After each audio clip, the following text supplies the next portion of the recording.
Chapter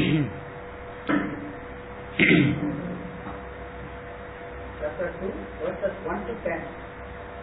Sanjaya Uvacha Tam Tathakritayavistam Ashrukurnakulekshanam Vishidantamidam Vakyam Uvacha Madhusudanaha Shri Bhagavanuvacha Utattvakashmalamidam Vishame samupastitam Anadyajushtamasvargyam Akirtikaram-arjuna Klaivyam masmagamapārtha Naitatvayyupapadyate Shudram hridaya-daurbalyam Yat-kodishthat-parantapa Arjuna uvacha Katham Krishnamaham Sankhe Dronam cha Madhusudana Vishudhi Pratiyokshami Ujarbhavarisudana Guru Nahatvahi Mahanubhavan Shreyo Bhoktum Bhaikshyamapi Haloke Sarvasakamaktu Guru Nihaiva Munjiya Bhogan Rudira Pradidhan Nachaitadvitmakataranno Gariyaha Yadvajaye Mayati Vano Jayeyuhu Yane Vahatvanadiji Vishamaha Sevastita Pramuke Dhartarashtraha Karpanya Doshopahatasvabhavaha Pritchami Tvam Bharatam Muraketaha Yasvejastyan Nishchitam Ruhitan Me Shishyasteham Shadimastvam Prapannam Nahi Prapashyami Mamapanudhyat Yachchokamujjoshanamindriyanam Avakya Bhumavasapatnamritam Rajyam Suranam Atichadipadyam Sanjaya Uvacha Evamuttva Rishikesham Purakeshah Parantapa Nayotyajiti Govindam Utvatu Vishishvabhuvaha Samuvacha Rishikeshaha Prahasanniva Bharata Senayorubhayormadhye Rishitantamidam vachaha.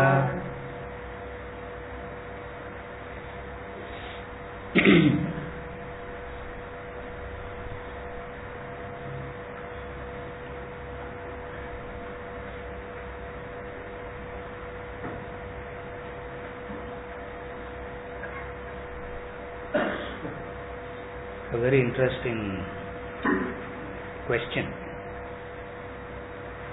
He was asking, why is it that everyone knows that you can get what you want only through actions?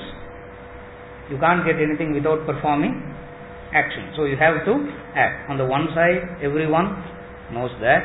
On the other side, why there is this aversion to action? Why there is this aversion to action? Or how to get what you want without action? Is there a possibility by which one can get what he wants without doing action?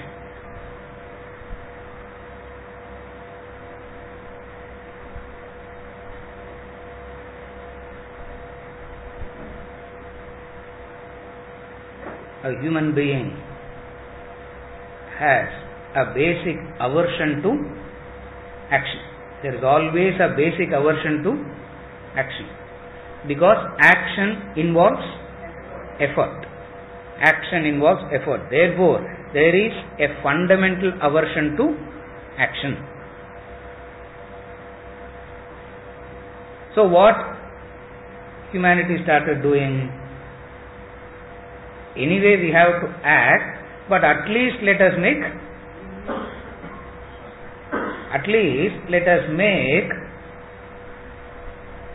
find out methods by which how to do the action comfortable. Action has to be done, but at least we can do the action in a comfortable environment. That's how we started inventing machines.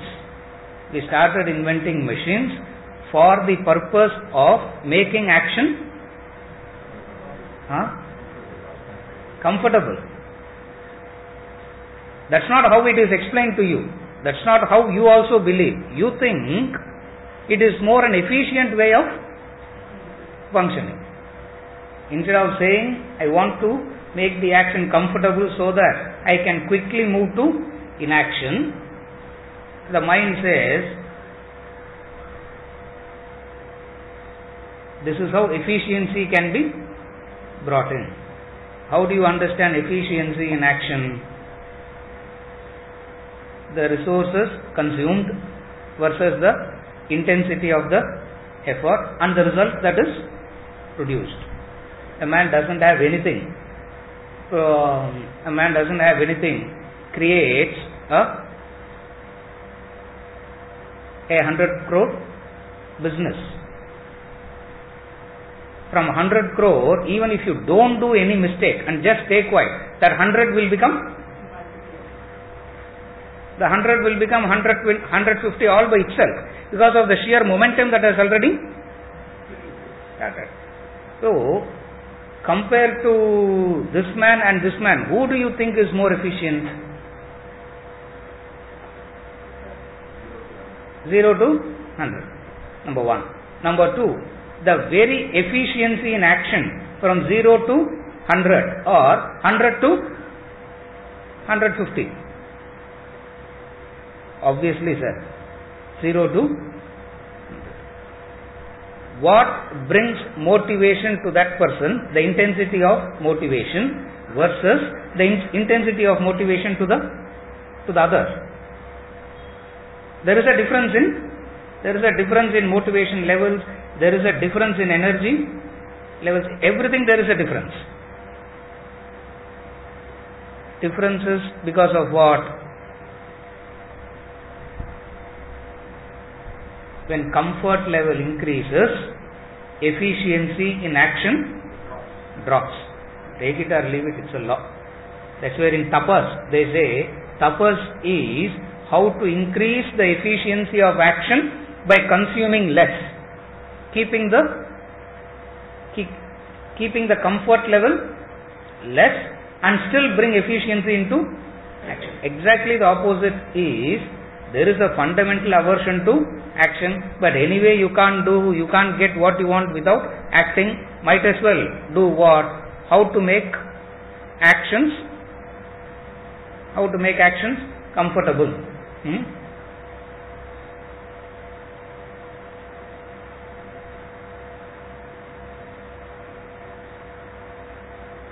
Simple example. A laborer on the roadside under the mosquito bite sleeping versus a man in a scientifically designed bed, scientifically designed mattress, scientifically designed air condition, where all, what is that AC, where it takes all the bacteria also, takes the bacteria away, takes the virus away, everything is there, and the quality of sleep is, are you able to understand the difference? The quality of sleep is inferior. Both are sleeping. It's not that one man is wider, both are sleeping. But there is a drop in the quality. Because of what? When comfort increases, the intensity of action drops. The very drop in intensity of the action itself doesn't give you the result. and then they come and ask, why I am not getting what I am. You follow what I am saying? Therefore, there is a fundamental aversion to action. Since there is no choice but to act, at least let us try and make it as comfortable as possible, because in comfort, actions can be performed faster, quicker, so that you can become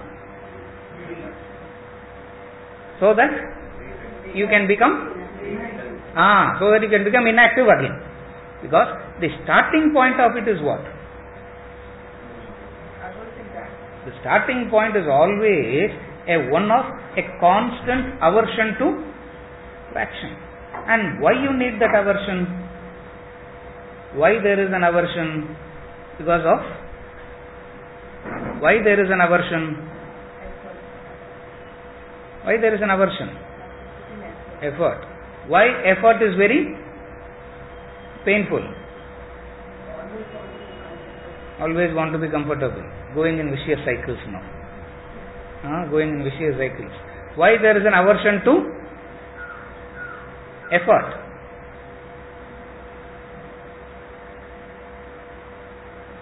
In effort, there is no guarantee of result. Again I repeat. In effort, there is no guarantee for result. Where there is guarantee for result, where there is an assurance of result,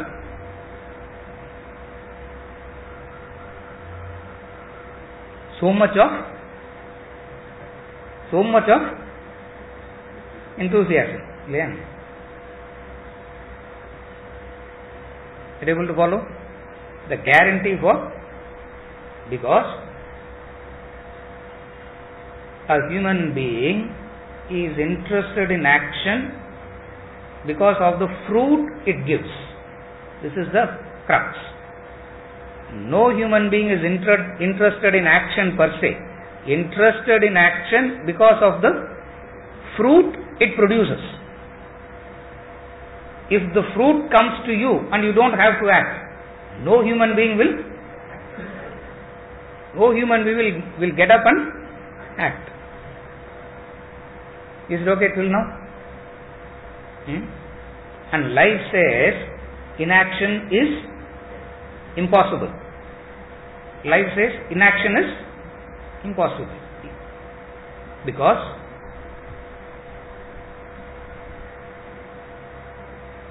try and sit motionless for consciously make a decision, and I will not move for 5 minutes, and just try and sit. 30th second you will feel like sneezing suddenly. You feel like some ant is crawling somewhere. No ant is crawling anywhere. No sneezing comes. You follow what I am saying? So inaction is impossible. Life equals action. The insignia of life is action. Inaction is an impossibility. Second, when you become inactive, you won't know that you have become inactive. Others around you will know. And they will dispose you. Even then you don't have to bother. Therefore, you have to be in action. There are only 2 types of action. Useful action, useless action. That's all. Inaction is an impossibility. So there are only 2 types of action. Useful action and useless action. What is useless action? Useful action means, he defines, Shastras define. Useful action means that takes you towards evolution, that takes you towards God realization. Self-realization is a useful action. What is useless action? That which takes you away from it. Useless actions are very attractive because there is in useless action there is an instant enjoyment. In useless action there is an instant gratification, instant enjoyment. In a useful action, which is evolutionary action, there is no guarantee that There is no guarantee that something will happen. Therefore, fundamentally, the human being will try to avoid action or do action comfortably and get as quick as possible. Get it as quick as possible, because the moment the fruit comes, the fruit will not motivate you to go to the next level. It says, let's relax. Fatigue. Therefore, on the one hand, he knows that he has to act to get the result. On the other hand, he tries how to avoid action. And the only way is what? He becomes a parasite, living on others' action, living on the fruits of others' labor. He becomes a parasite.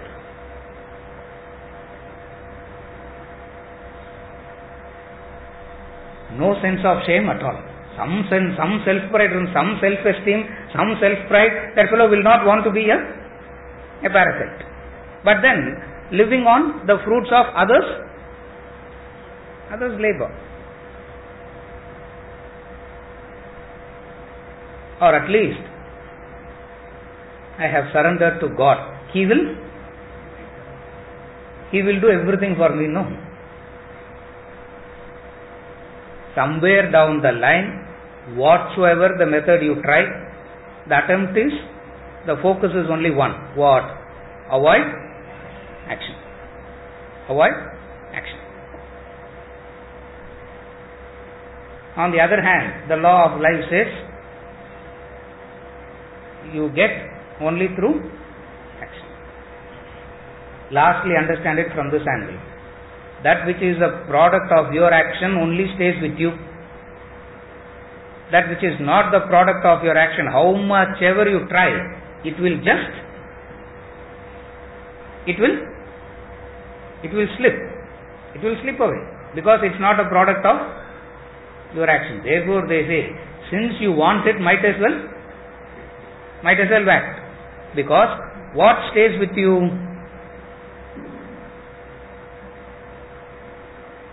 What stays with you is the product of your action, the effect of your action. That's what stays with you. If you have not done any effort, and if it is given to you, if it is thrust on you, you just get it. It will not stay with you. Why it will not stay with you? Because you don't deserve it. Because you don't deserve it. You get what you deserve, not what you desire, is the law. You get what you desire. How do you deserve anything? By action. Useful action or useless action. What is useless action? Consuming resources and not producing anything, just sitting and consuming resources. Nothing comes out. Useful action means actions for your spiritual goal, spiritual development, spiritual evolution. What kind of action it is? It's called tapas. It's called tapas. What does tapas means?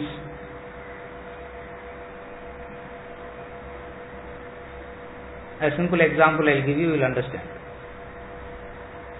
You choose to fast. Food is there. The refrigerator is full of food. And you choose to fast. You consciously, willingly take up a discomfort. Because you are fasting and your stomach is making. Yeah. Sometimes we can hear it 5 miles away also. Yeah. The noise it makes. And you are hungry. The body is starving, asking for food. And you know that the food is only open the refrigerator, you can get rid of your hunger any moment. You are also in hunger, you are also starving versus the man on the road starving. There is a difference between the two. Are you able to understand the difference? When it is done consciously, the very fasting itself becomes pleasurable, enjoyable.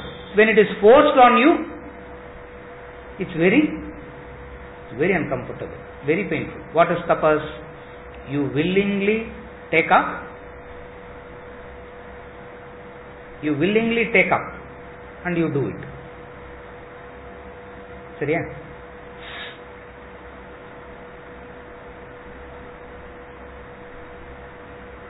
Verse number 6. 1 second, Venkat. Breakfast important.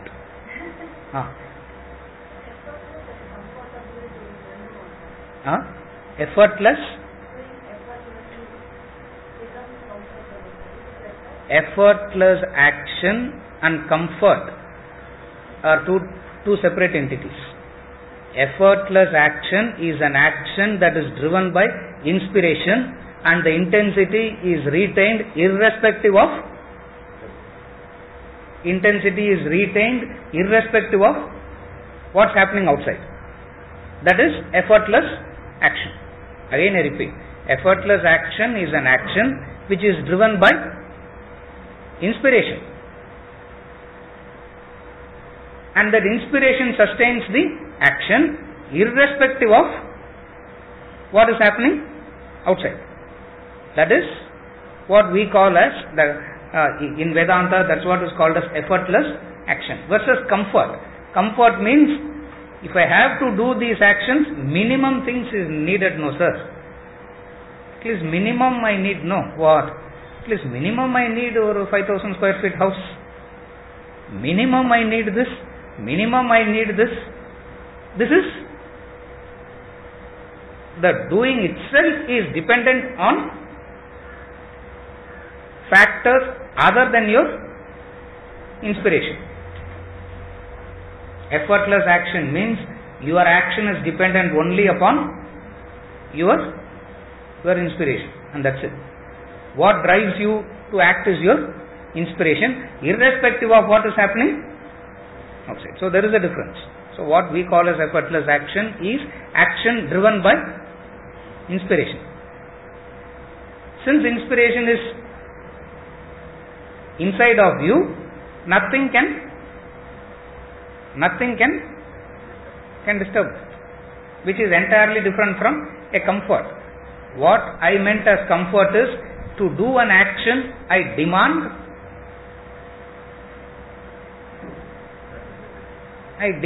What is it that I demand? The minimum I need, at least a car has to come and pick me up for the class. Minimum, no, it is. And everyone will agree to that also. And everyone will say, wow, what a sacrifice. Instead of asking a car for himself, he is only asking pick up. No. You understand what I am saying? A comfort is demanded, that which I demand as a necessity to do my action is what I called as comfort. Irrespective of whatever the circumstances, whatever the situations, the intensity of your action is the same. What is known as effortless action. Effortlessness arises out of much effort. Again, it's a difficulty. Effortlessness arises out of much effort. Effortlessness is a state that you reach. Effortlessness arises out of much effort. see Roger Federer playing. I saw Boris Becker playing, John McEnroe playing, and I thought tennis is very easy. Just toss the ball and hit, it will go. Suddenly, first time I saw the tennis court. It looked like a football. It looked like a football field. And we said, serve. My friend said, serve Panda. Serving, null bounce, I didn't even cross the net. You understand? Again I come and sit and watch in television. That boy tossing the ball and serving. The ball effortlessly goes. Effortlessness is a product of much, not ordinary effort. Effortlessness is a product of much effort. That effort itself is inspiring. That itself is so inspiring. 6.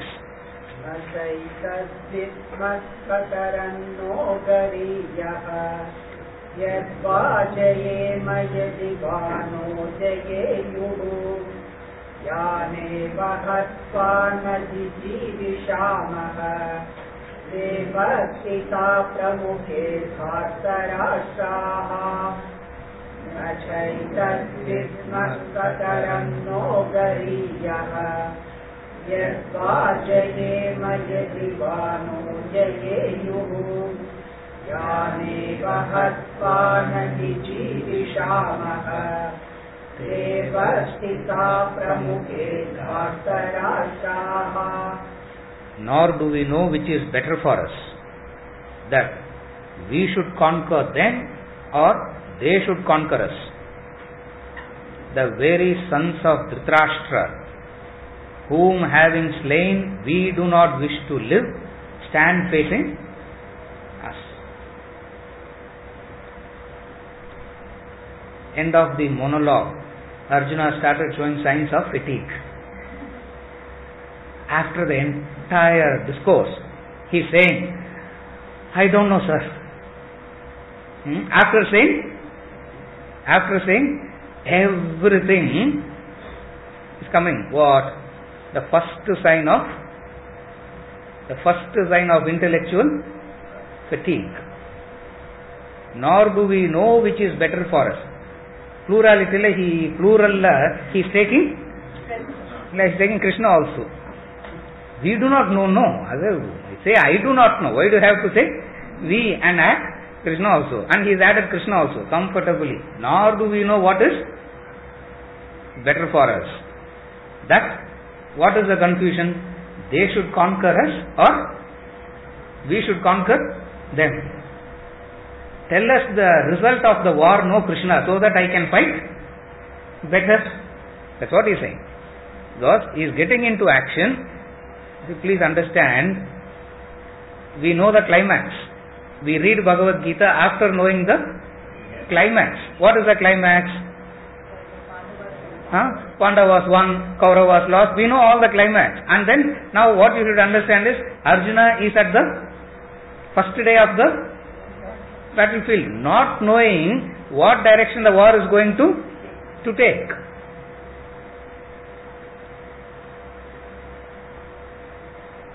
We should conquer them or they should conquer us.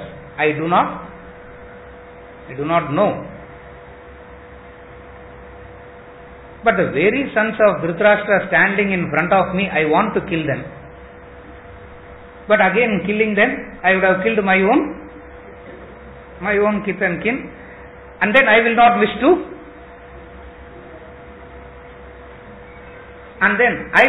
to live after that. So, I am confused. First time he is saying, I am. All along he was very clear in saying what? We should run away. Now he is saying, should they conquer us or let them conquer us? How do you know that? Only when how do you know who will conquer whom? Before the war, is it possible to predict? Is it possible to predict the fruit of action before the action? That's all. He is asking, predict the fruit of action, and based on your predictions I will do the action. Clear? It's exactly like going and asking, what will be my future? Predicting the wanting to know the fruit of action even before doing the action.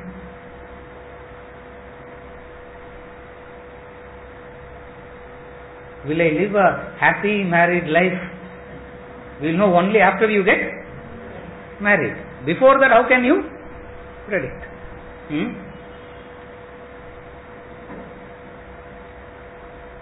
For sure I will get this job. No. Then how do we know? The fruit of action cannot be known before the action. Why? The fruit is dependent on your doing. Because the fruit is dependent on your doing. Now what he is asking, the fruit we do not know. But surely one thing will happen. What? Either they will die or we will die. But both I don't want. I am confused. What do I do? A classic example of Rajasic intellect, he says. Arjuna is the classic example of Rajasic intellect. The Sattvic intellect, Rajasic intellect and Tamasic intellect. Duryodhana, Tamasic intellect, is very clear. No doubts at all. Unrighteous as righteous, that's all. There's no doubt at all. We will fight. Doesn't matter. Arjuna is the Rajasic intellect. What is the Rajasic intellect?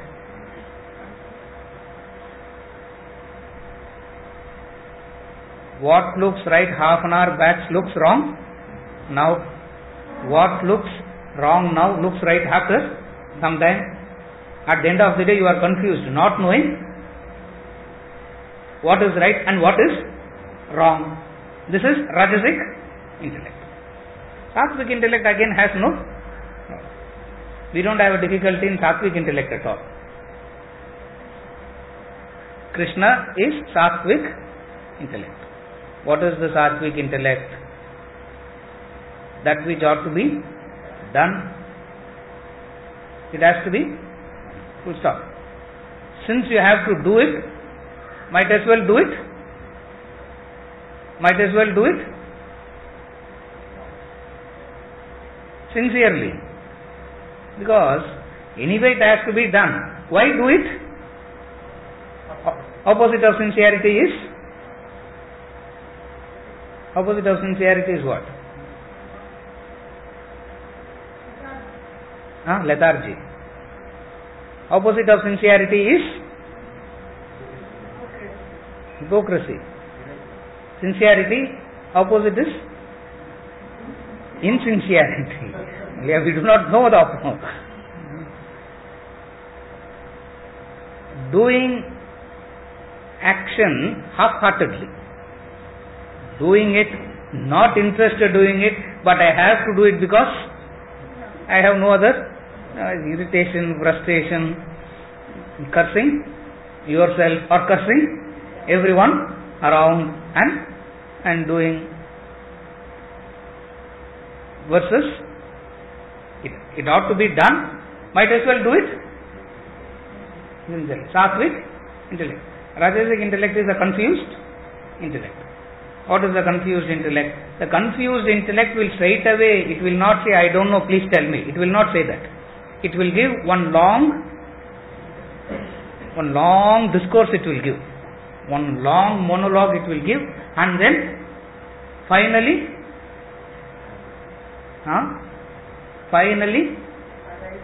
arrives at the conclusion. What is the conclusion? I don't know, please tell me. And you know what it does after that? It says, I don't know, please tell me, and it will switch off. And it will switch off and go back and does exactly the classic is this intellect. But then why did it ask? So that's where anyone comes and asks for advice, don't get carried away. Huh?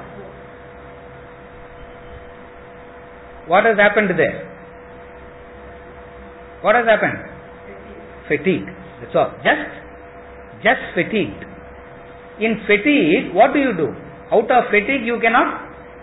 See, when you are fatigued, tired, you cannot act. Yeah. You cannot listen to. If you do not know Sattvic intellect, next verse we are going to see it. Wonderful is that next verse. Understand the difference. Carefully understand the difference. Next verse is going to say, Sishyasteham. I am going to be a Sishya.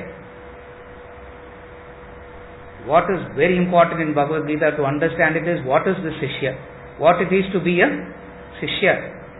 Forget about what Krishna says. What it is to be a Sishya. Because a Sishya alone can receive what he says.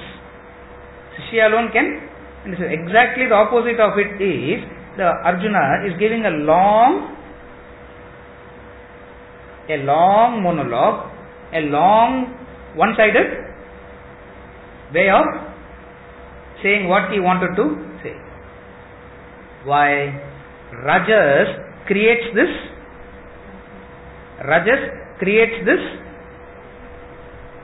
What? Rajas creates this necessity to express. Rajas creates this necessity to express, and every expression fatigues you, and that's it.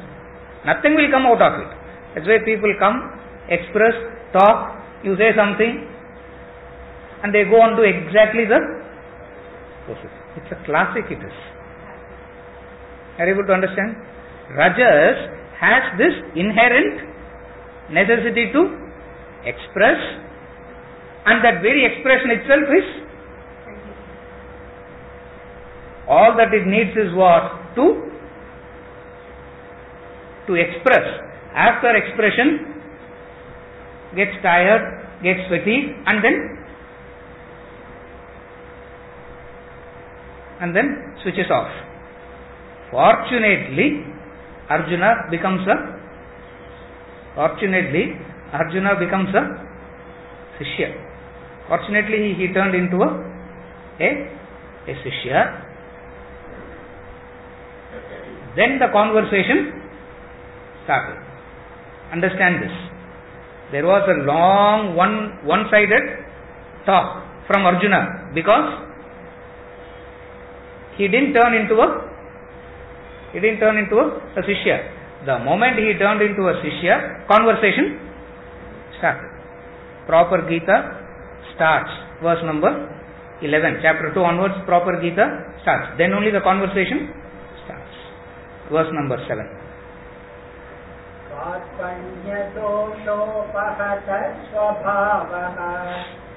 पृच्छामि त्वां धर्मसम्मूढचेताः यच्छ्रेयस्या निश्चितं ब्रूहि तन्मे शिष्यस्तेऽहं शास्त्रि मां त्वां प्रपन्नम् कार्पण्यदोषोपहतः स्वभावः पृच्छामि त्वां धर्मसम्मूढचेताः यच्छ्रेयस्या निश्चितं ब्रूहि तन्मे शिष्यस्तेऽहं शास्त्रि मां त्वां प्रपन्नम्.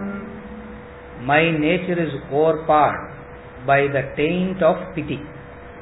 With my mind confused as to duty, I ask thee, tell me decisively which is good for me. I am thy disciple. Instruct me who has taken refuge in thee. In thee means you. Instruct me who has taken refuge in you. My nature is overpowered by the taint of pity. Dosha. The Sanskrit word that he uses is dosha. Dosha means it's tainted. It's not pure. He's not talking about compassion. He's talking about pity. Understand the difference. He is not talking about compassion. He is talking about pity. That's why he calls it as dosha. It is that which has turned it into pity. Now my mind is confused. Confused about what? Confused about as to duty. As to duty means what I should do. I am confused about what I should do. Don't take advantage of my confusion and give a big discourse, Allah. Tell me decisively which is good.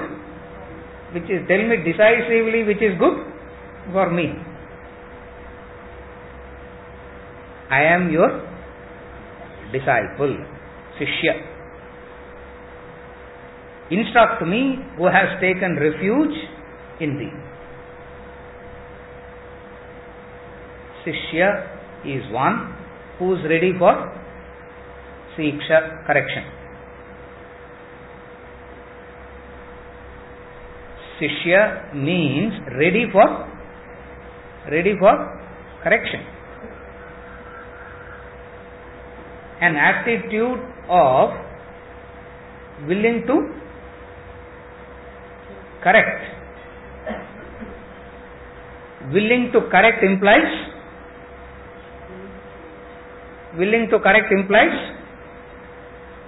as you are, you understand that you are wrong.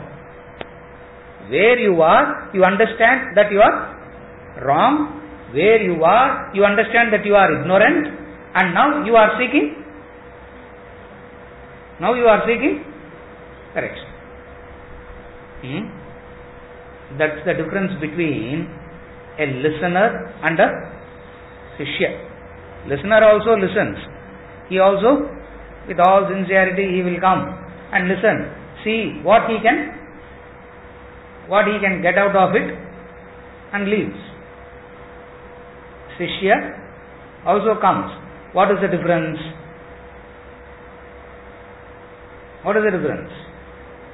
Sikshat ikshate, he says. That the Sanskrit word, the Shishya, comes from the root word Siksha. Willingly submitting oneself for correction. Willingly submitting oneself for correction.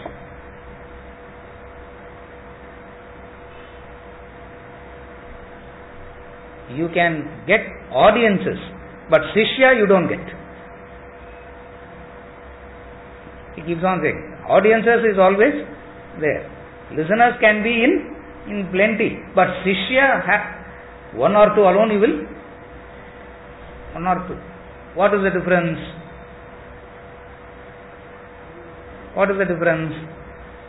Number one, Shishya means I don't know, he knows. Number one. I do not know, he knows. Number one.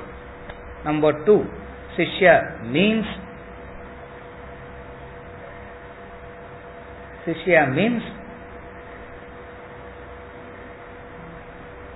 whatever he says, whatever he does is good. Whatever I say, whatever I do is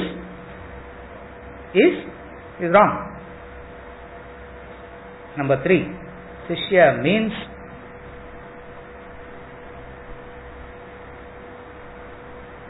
the master is incapable of making any mistake. I am incapable of doing anything correct. That's why Shishya is very difficult. To be a Shishya is impossible. You can even serve the master, but to be a Shishya is very difficult. Again I repeat, there are people who come and serve. Service also happens. But to turn into a Shishya is it's a lifetime job. Just turning into a Shishya, what does Shishya means? Number one, I do not know, he knows. In all fields I do not know anything. In every field he knows everything. No sir, philosophy level you will know, but other things, financially you will not know how to handle sir. Adalla engita vittungo. Shishya is one who has this conviction. It's a conviction. What is the conviction? That's where the Shishya says the Guru is all-knowing. He knows everything. Compared to his all-knowing, even in my expertise, even in my field of activity, I surrender to him and say, even here I don't know. Otherwise, he comes and says, sir, but what you don't understand is, the moment you utter that word, this Janma you can't be a Shishya. It's gone. If you say you don't, see what you don't and what you can't understand is if you say that, this Janma you can't be a, it comes from that arrogance. What is that arrogance? What is that arrogance? Whether you know or not, he doesn't know. Chances of him misunderstanding is also there now. What is surrender then? A Shishya is one who has surrender. And what is surrender? Surrender doesn't mean prostrating. Wherever you see, don't keep prostrating. And embarrass him and others also. That is not surrender. What is surrender? Shishya. Number one, serving doesn't make you a Shishya. Surrender makes you a Shishya. And I have seen any number of people willing to serve, but very few has it in them to turn into a Shishya. Service can boost your ego. Service can boost your ego. In surrender, the ego is bent. In service, the ego stands erect. Because in service, you feel what? In service, you feel what?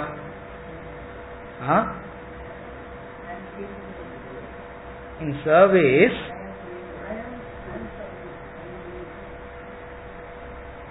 the ego gets erect in service. How?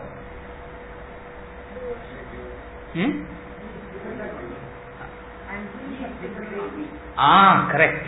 He is dependent on me. Neenga next class irukkalam. Just for this statement alone. See, that's why it's so difficult is to be a Shishya. Because in service, there is that deep hidden arrogation. What is arrogation? That for something I am dependent on him, for something else he is dependent on. There is a mutual and the teacher says, I don't need anything. A Shishya is one who has this surrender. What is the surrender? What is the surrender? All that I have, that I can offer, he has transcended already. Carefully follow. That's why he is the Guru. Whatever I have, whatever I consider as valuable, he has transcended that already. Therefore, what am I serving? What am I giving? Literally nothing. Therefore, the disciple says, I have service and all I don't know, but surrender is what? I know. Are you able to understand the difference? Very correct. That's where in service, the ego stands erect, because there is a notion that you are capable of returning what? You are capable of returning something. What can you return? He doesn't need knowledge from you because he already has enough knowledge. He doesn't need He doesn't need any of your emotions because he knows how to live life one-sided. Materiality is at his beckon. Hrishchate Lakshmischa Patnyav. Wealth and prosperity is waiting to attend on him. Now what am I? What is it that is valuable I have that I can give?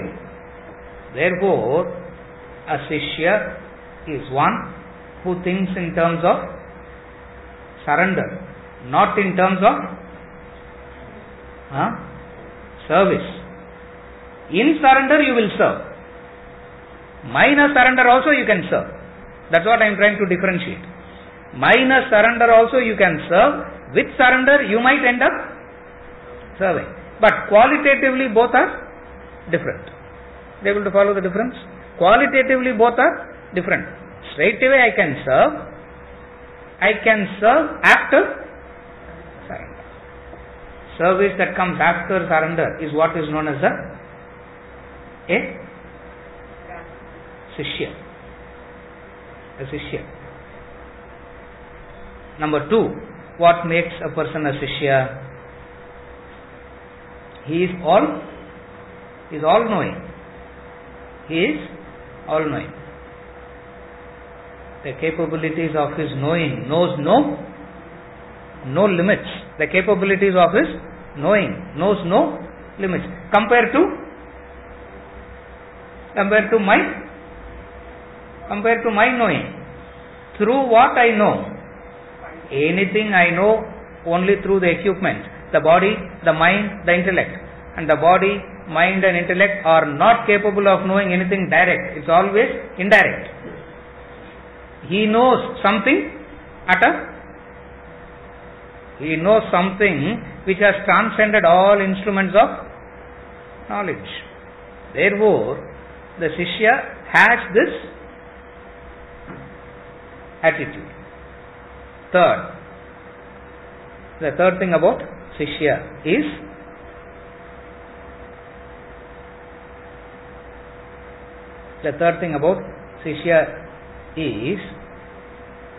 repayment as such is not possible. Full stop. For what he has done to me, I cannot do anything in return. Or whatsoever I do, it looks so insignificant in front of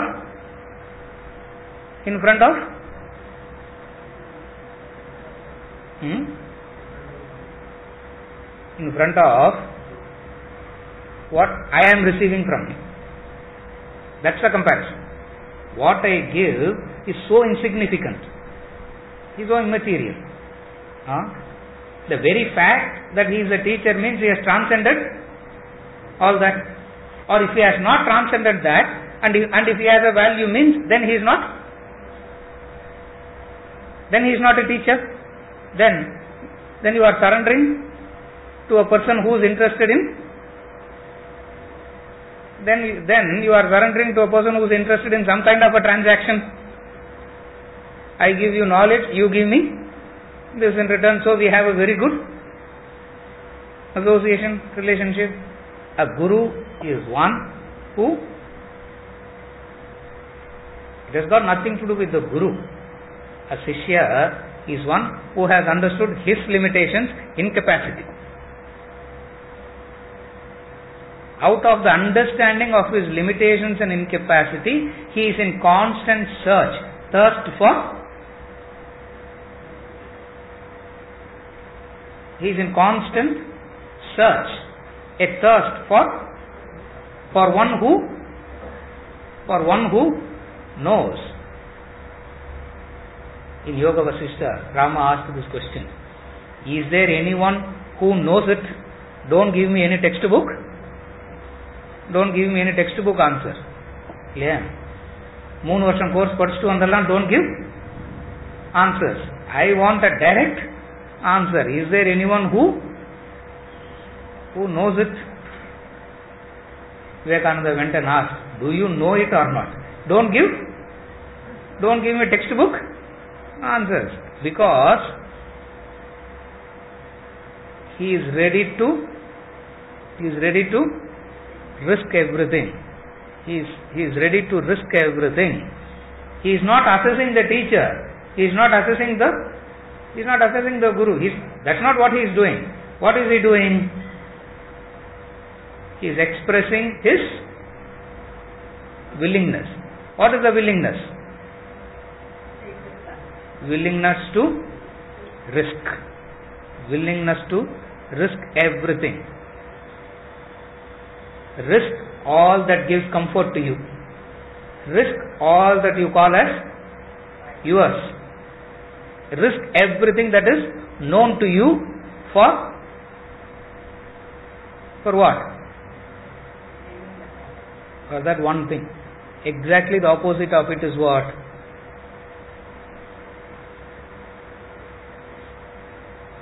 How to have this and how to get that also. Yeah.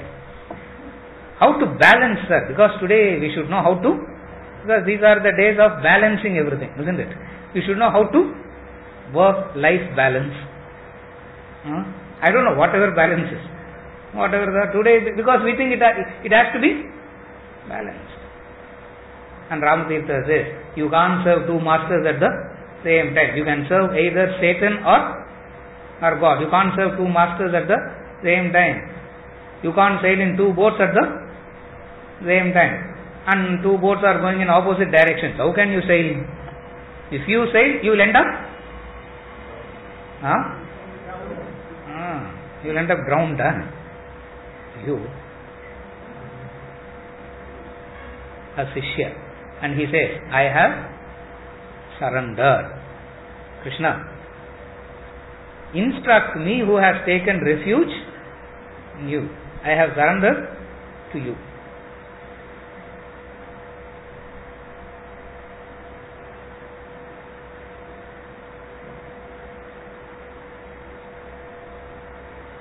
Surrender happens when you can say, I don't know. When you say you don't know, when you understand that you don't know, why give a long monologue? Are you able to understand now? If you actually say I don't know, why give a long monologue? Because whatsoever you say is going to be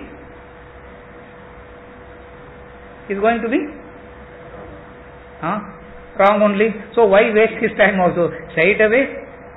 Tell me what I should do.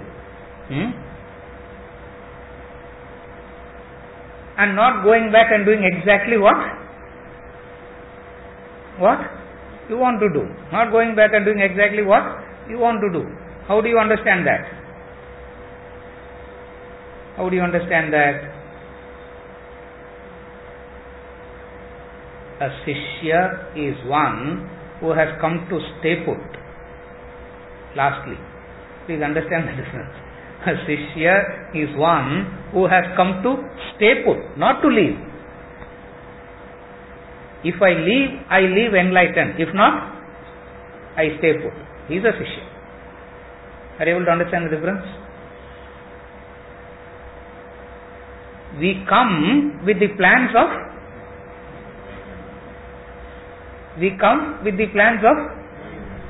what to do next.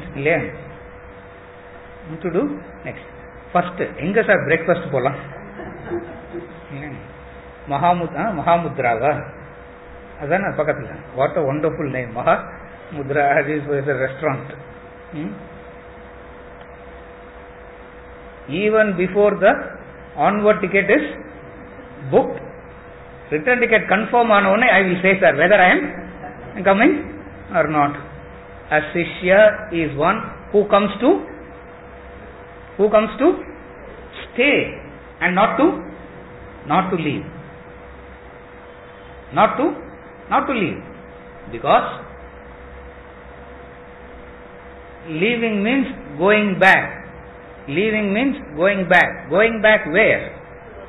Going back to the world. Going back to the indulgences. Going back to the attachments. Going back to the pettiness. Again, having left all that, I can't. The Shishya says, I can't go back. See, I can't go back not to follow wherever he goes. The mental attitude, please understand. Shishya is not correct sir. I go and sit in the house, 4 fellows sitting in the house sir. I have come to stay I have to call police then and now take them away. Yeah. Every meal I myself is confused whether I will get it or not. Now where will I know whether how to feed another person? You understand? An attitude. What is the attitude? Stay put. Staying put means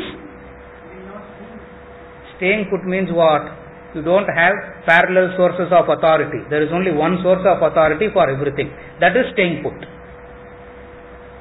Again I repeat. You don't have very many sources of authority for everything. Staying put means what? One source of authority for everything. Is it okay? This is turning into a... Otherwise, for spiritual matters I will discuss. For legal matters, I go to...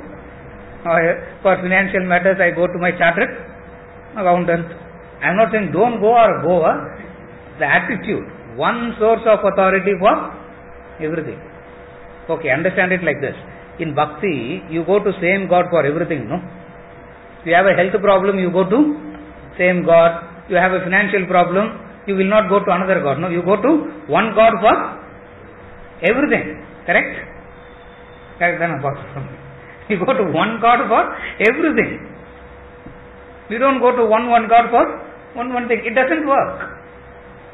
Staying put means that in life there is only one source of authority for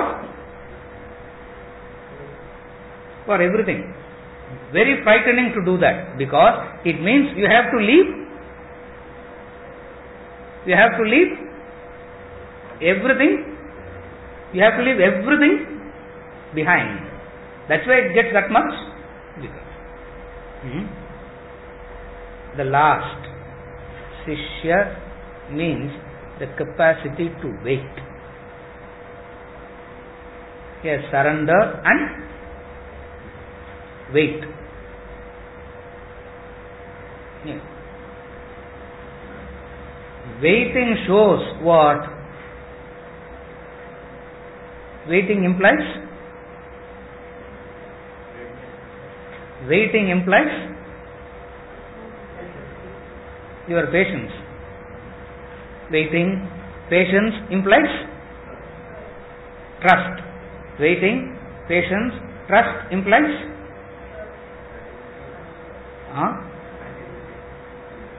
you are waiting. Shishya is one who waits. In Kathopanishad you find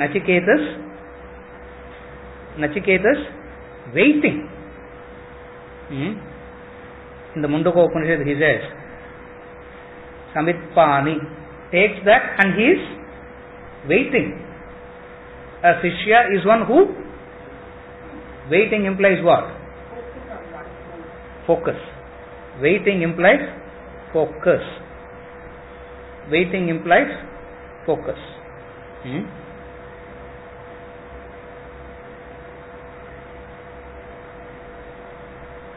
Father, tell me, is my task done? The boy asks. When the boat is, in the Select English poems, there is a poem. What is the name of that poem? Ganesh. Course la mudichachu. Correct. The boy stands there. The father said, wait. And he left. And the ship got fire. And the father is dead already. The boy doesn't know that, because the father went somewhere at the bottommost portion of the ship and he is dead. The boy didn't know that. He is waiting. Say, Father, say, is my task done? Waiting.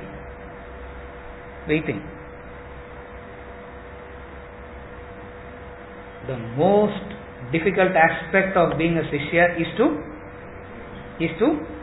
wait. Wait implies patience, implies Wait implies sattva.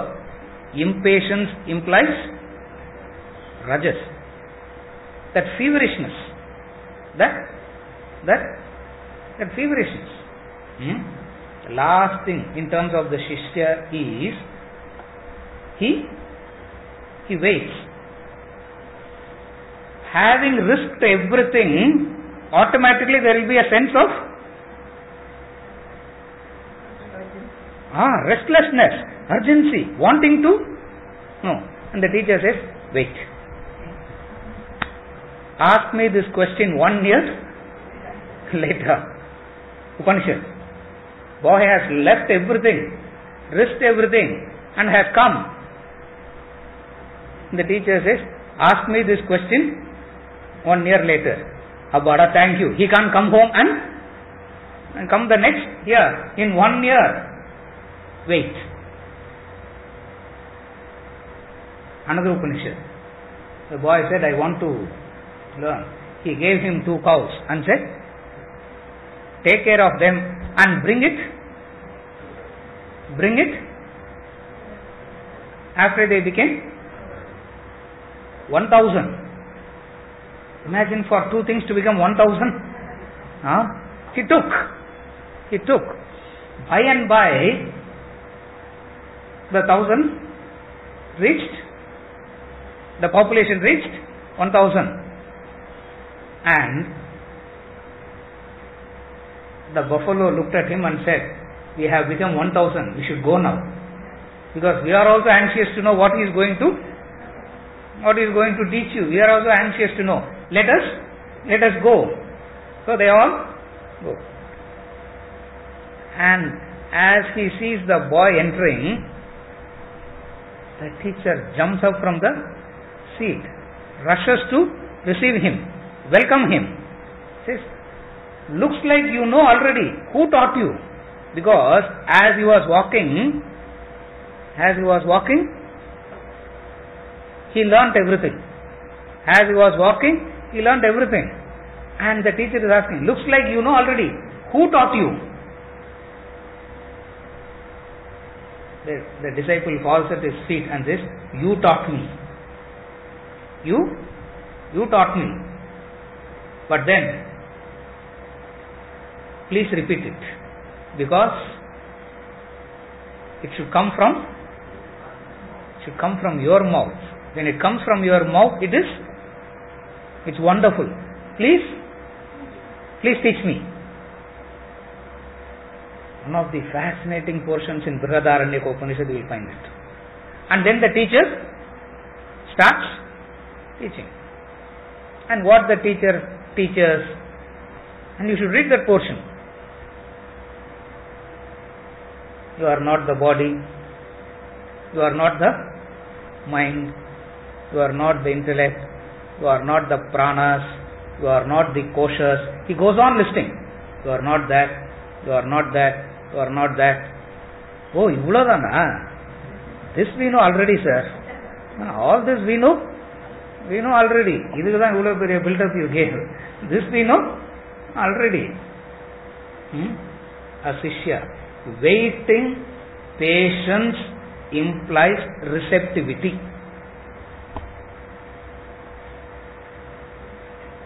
Again I repeat. Waiting implies receptivity. You are ready to receive. It's deeply psychological. You follow what I am saying? Patience, waiting implies receptivity. Opposite of that is an anxiety. Anxiety arises out of, anxiety is egoistic in nature. Anxiety is of ego. Anxiety is not of Shishya. Anxiety is of ego. That's where the Shishya itself looks like almost kind of enlightened he looks. The Shishya himself. Anxiety is not of the Shishya. Shishya has mumukshatva and has the capacity to wait. Say, Father, say. what a foolish boy. Instead of jumping and saving himself, he stood there, burnt. And then the poem concludes, beautiful poem. And then it concludes, what? The winds whispering. What a noble. The winds were whispering. What were they whispering? About the nobility of the soul. Nobility came from where? Came from waiting. When he is burning to death, he is waiting. Arjuna says, I have become your Shishya. Krishna has taken this word so seriously, and 600 verses of. Why I am saying all this is because, why such a long, wonderful exposition of knowledge? All came from this one. All the philosophy that he spoke came from this single one word. What is that word? Sishyasteham shadimam tvam prapannam. I have become your Sishya. Even if you fake nakuda, you get the highest. Arjuna faked and he got the highest. The Upanishad, he doesn't fake, he goes and does it. Yeah. Better to fake also, because he got the highest. Wonderful knowledge. What is the knowledge? Whatever he is going to speak from now on. Receptivity increases when your disciplehood increases. So effort is to turn into a Sishya. Effort is to turn into a Sishya.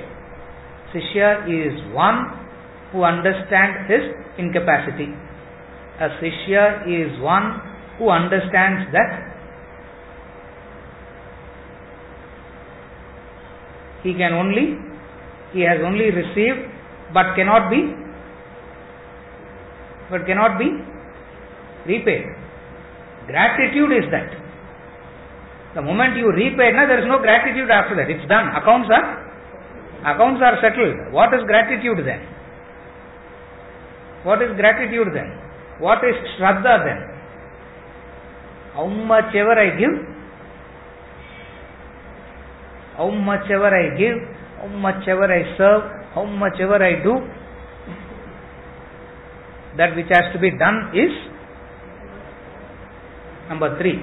A Sishya is one who is willing to wait with mumukshatva. Mumukshatva is within brackets, it's implied there. I can also wait, but no or BCR gar polarku. You sympathize him. You don't say I am waiting. Yeah. So interesting it is. Even when you wait, you have to tell yourself what? Maybe whether he is busy, even if he is not doing anything, doesn't matter. I will wait. Why I will wait? Because I have turned into a Sishya, and that's it. From now on, I have become a tool in his hands. He will shape it up. When he is shaping it up, a Sishya doesn't offer any resistance. When he is shaping it up, the Sishya doesn't offer any resistance. That's why it's like the clay. He can mold it in, he can give whatever shape he wants. And the clay doesn't object. He can make a monster out of, he can make a monster image, or he can make a divine. Whatever he wants, the clay the clay doesn't oppose. The clay doesn't offer any resistance. A Shishya is one who doesn't offer any resistance. Resistance happens when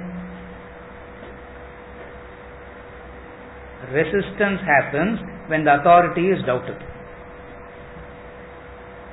Resistance happens only when the authority is doubted. Are you sure? No. I am willing to do, sir, but at least are you sure? Resistance. There is an immediate. With mumukshatva, having risked all that you value, all that you know, having left everything behind, you stand waiting. Wonderful is to be a Shishya. To that person, knowledge comes from all quarters, he says. Knowledge comes from all quarters. Like this boy. The cow said, we have become 1000. We should go back now. We should go back. Oh, so fast we have become 1000. We are also eager to know what he is going to. Just as you are waiting, we are also waiting. Therefore, Arjuna, thanks to Arjuna, we should be grateful to Arjuna first. Yeah. How much ever we make a mockery of Arjuna, in the deepest core, it's all jokes only. In the deepest core, have grateful to Arjuna because he said this word. What is the word? Shishya. Shishya means disciple, a student. Sikshat, willing to get corrected. Therefore he is saying, instruct me, tell me, I am ready to do whatever you ask me to do. Seriya? We'll continue next week. Thank you.